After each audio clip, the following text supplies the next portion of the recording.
Hello, this is my first YouTube video and my first math-related video that I post online.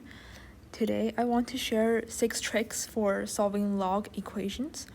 They are built on the basic log rules that you will need to know as a prerequisite to understand my video, and you will learn to apply some strategic moves to be able to solve for the variable.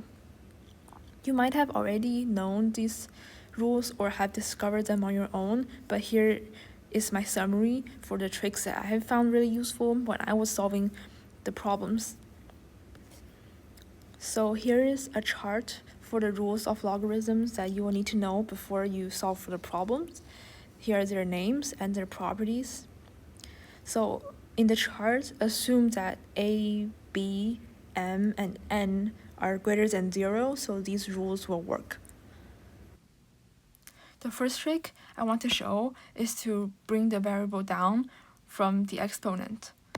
So we can use the power rule in reverse to take log on both sides of the equation and then solve for x. Because in this case, x have different bases, which is 2 and 5. So we want to take log on both sides and be able to isolate x. So I'm gonna solve it by myself.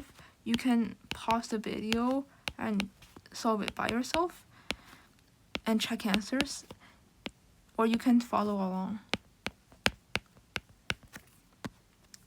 So we can expand. This will be plus. So 0.01 is equal to 10 to the power of -2. And now we can bring x down.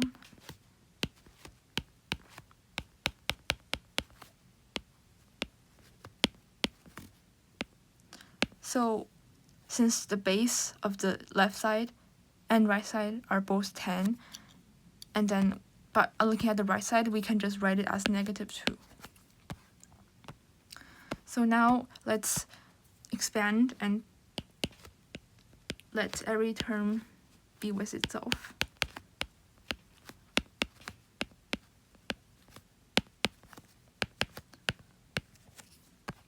So we can group the terms with x. And then you can see log 5 is negative on the left side, so we can bring it to the right side, and now it looks positive, which is much neater, and it will help us solve. So now we just need to isolate x, and then we put it in the calculator, and then you can round it to 3 significant figures, or however the way the question may require. And I will get -1.30 if I put it in the calculator. So that's how you do it. The second trick involves substituting terms that contain the variable. So in quadratic-like equations, you can substitute log x base a or a to the power of x with u or another letter, then just factor, back substitute, and solve for x. In the example, it's not very obviously quadratic, but we can make it quadratic by multiplying both sides by 7 to the power of x to make it more obvious. And we'll move everything to the left side,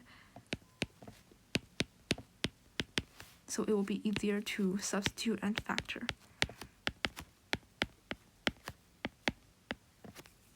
So we can see that 7 to the power x occurs multiple times, and then we can let a equals 7 to the power of x, and we just replace the terms. So we get this, which is a very clearly quadratic equation. Then we can factor it. We get this.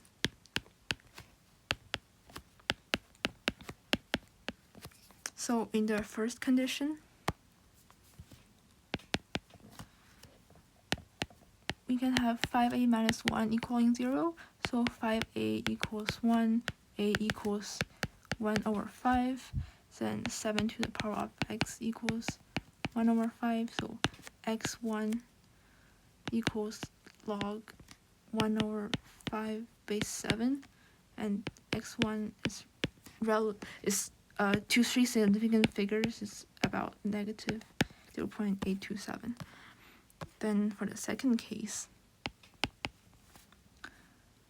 a minus 4 equals 0, a equals 4, so 7 to the power of x equals 4, then x2 equals log 4 base 7, and then that is, I'll write it here, to three significant figures, it will be 0.712.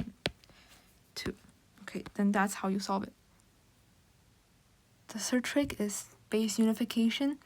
Is when you have multiple logs with different bases, you can use the change of base rule or the reciprocal flip rule to unify the bases and solve for x. In the first example, we can use the change of base rule.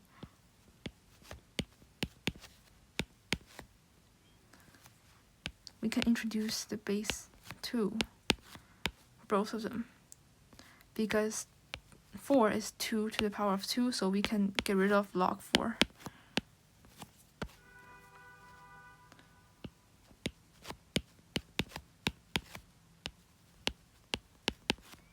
The denominator will be 2. And now we can just add up the two terms that both have log x base 2. Then that will give us this. So just isolate the log term, and then this is, the right side is 6. And then x equals 2 to the power of 6. X is 64 for the first problem. The second problem is longer, and it involves the reciprocal flip rule. Then you will be able to solve it. So the second term is pretty long and messy. We want to deal with it. You can write it as another fraction.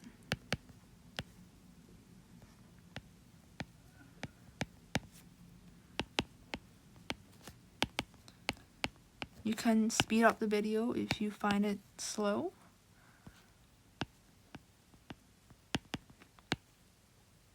And we can write this as 6 log 2 because 64 is 2 to the power of 6. You can keep simplifying this.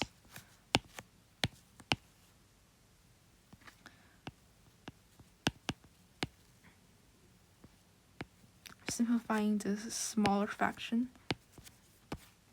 And then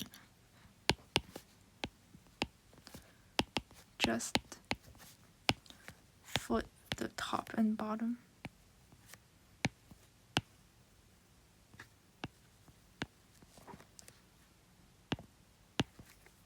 And now you can rewrite them in a way that is easier to read.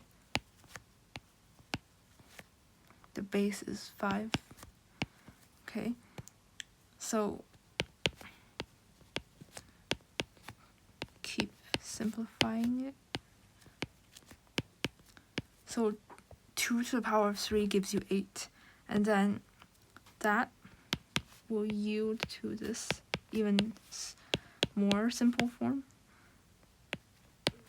Then that is log 5 base 5, and that is just 1. Very elegant solution. Sometimes doing the reciprocal flip might ease calculation. It's when the variable is in the base of a log, and isolating it might look messy, so we can move it to the argument. In this example, there are 2 terms we can apply it on, but make sure we do so on every term, on every side of the equation. So this becomes log x base 2, and then 1 is still 1, and that's 2 log x base 4. So 4 is 2 to the power of 2, so we can apply the change of base rule again to solve. Now we can move 1 on the other side, so we have x only on one side.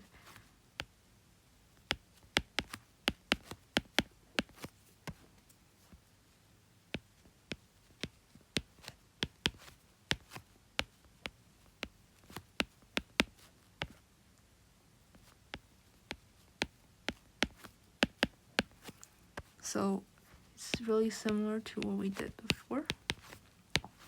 So the denominator will be 2, and then we have 2 up there too, so we can just have log x base 2. And now we have 2 log x base 2, and then that just gives us 1. So log x base 2 equals to 1 over 2. That means x equals to 2 root 2, which is also as this. And that's the square root. So if you put it in the calculator, it will be 1.4123 significant figures, and that's how you solve it. Now I'm going to show the fifth trick, which is to isolate the log term with the variable. Then you can exponentiate to cancel the log and solve for x. For this example, I will write the left side in a clearer way to show what I'm about to do.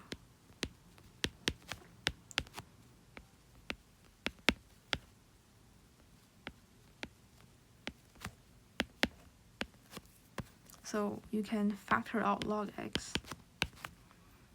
Then you have the sum of two fractions.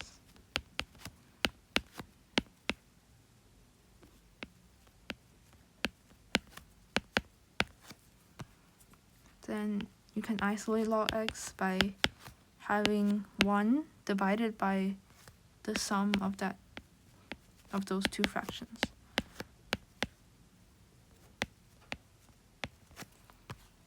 Then x is just equal to 10. Oh, because it's log x base 10, so you just 10 to the power of this huge fraction.